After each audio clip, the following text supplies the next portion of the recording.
Sabi po ng mama mo, hati raw tayo sa pagkain. Thank you po. Wag lang tayong magsawa sa kaka-deliver mga idol. Tuloy lang natin ang buhay. Dito na tayo mga idol, malapit na tayo sa pagdidelibera natin. Yes!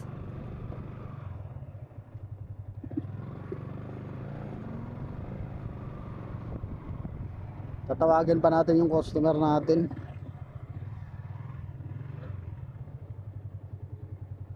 Alright.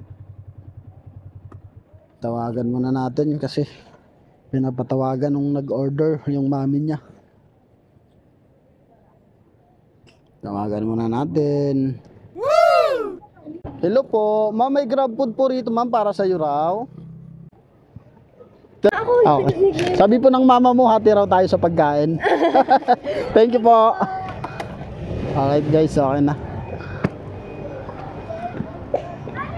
Okay na guys.